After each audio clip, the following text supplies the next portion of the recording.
pertama dulu. Grafik biaya tetap total. Di sini volumenya adalah 5.000. Biayanya tetap sebesar 5 juta.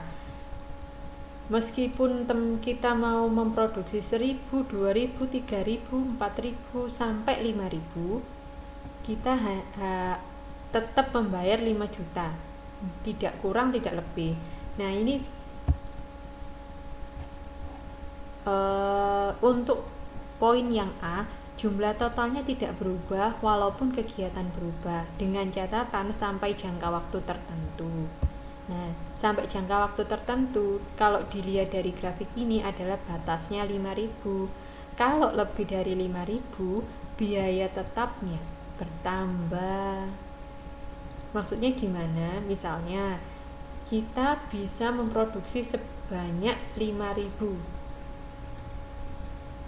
kurang dari 5.000, biaya tetap kita, jumlah biaya tetap kita adalah 5 juta. Tapi kalau kita mau produksi 10.000 atau 15.000, kita butuh biaya tetap kita akan meningkat, tidak 5 juta lagi. Kenapa? Karena misalnya kita harus beli mesin baru. Kita harus beli mesin baru untuk memenuhi kelebihan dari 5.000. Oleh karena itu biaya tetap kita akan bertambah, tidak 5 juta lagi gitu. Nah, untuk poin yang kedua, jumlahnya tetap, jumlah totalnya tetap, tapi biaya per unitnya semakin besar unitnya, biaya per unit akan semakin kecil. Kita lihat di sini.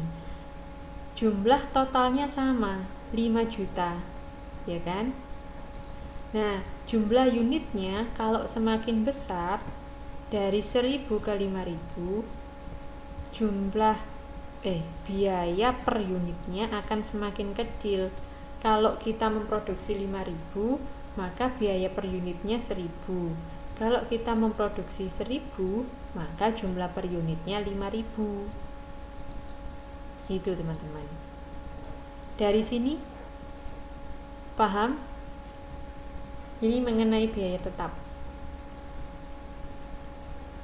Jumlah totalnya akan selalu tetap. Oke, sip. Tapi per unitnya akan berubah. Begitu deh.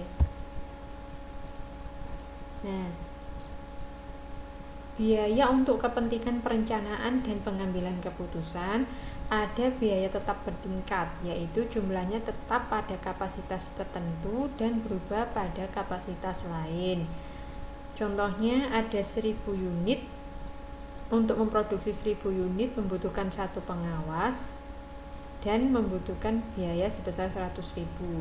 Kalau 1.500 unit butuh satu pengawas dan satu pembantu pengawas. Kalau 2.000 unit butuh satu pengawas, dua pembantu pengawas. Semacam ini. Ini tetap bertingkat, tetap bertingkat.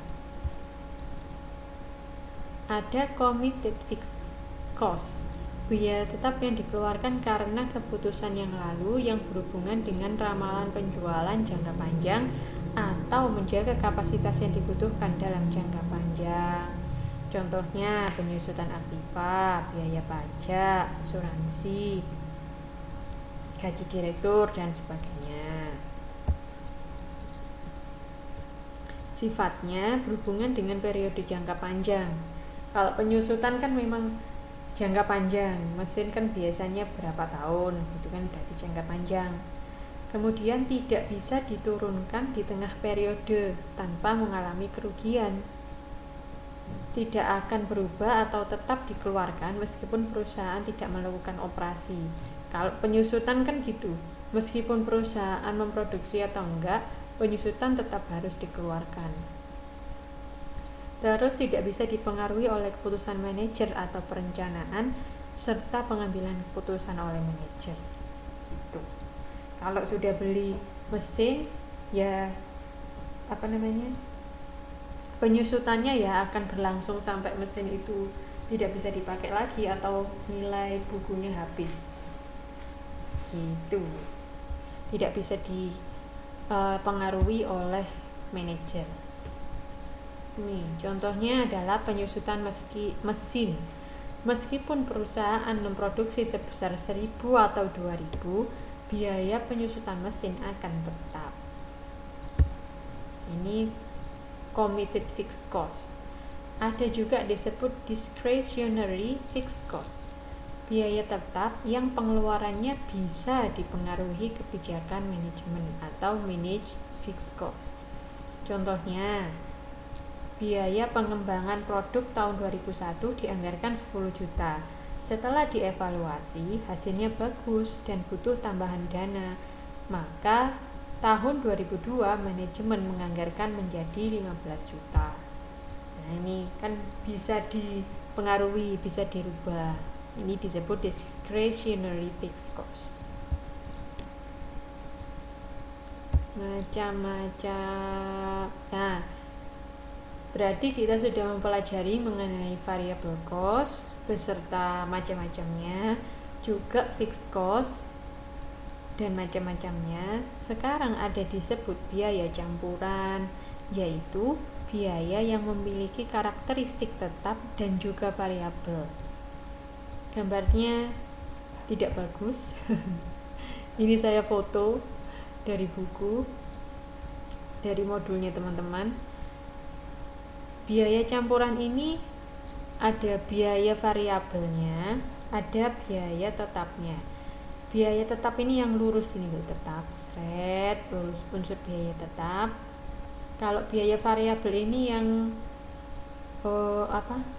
diagonal, yang miring ini. Nah, keduanya disebut biaya campuran. Maksudnya biaya tetap lurus ini kenapa sih?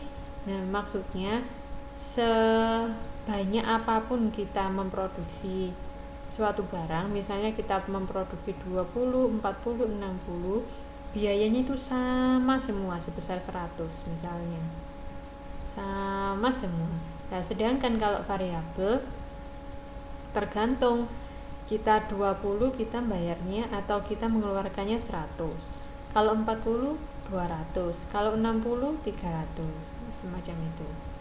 Nah, biaya campuran harus dipisahkan menjadi biaya tetap dan biaya variabel. Kita harus cari tahu dulu mana yang tetap dan mana yang variabel. Gimana caranya? Ada beberapa metode pemisahan biaya campuran atau disebut semi variabel.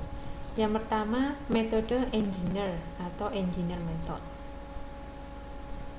Digunakan bila analis biaya tidak mempunyai pengalaman di masa lalu, diterapkan untuk pemisahan biaya pertama kali.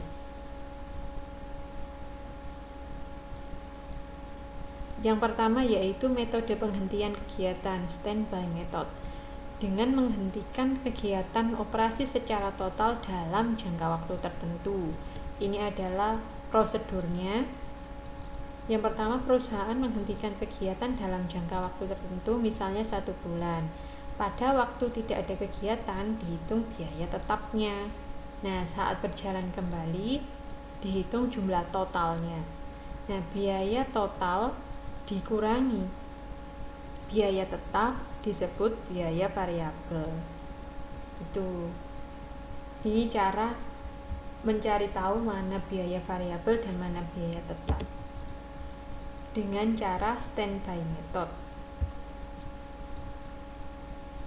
Contohnya ini, selama 1 bulan perusahaan itu kan ceritanya tadi menghentikan kegiatan. Nah, selama 1 bulan ternyata ada biaya tetap sebesar 8 juta. Sedangkan setelah beroperasi setelah 1 bulan berikutnya, total biaya adalah 20 juta dan kapasitas produksi ada 15, dengan kapasitas produksi 15.000 unit. Maka biaya variabel adalah 20 juta totalnya dikurangi 8 juta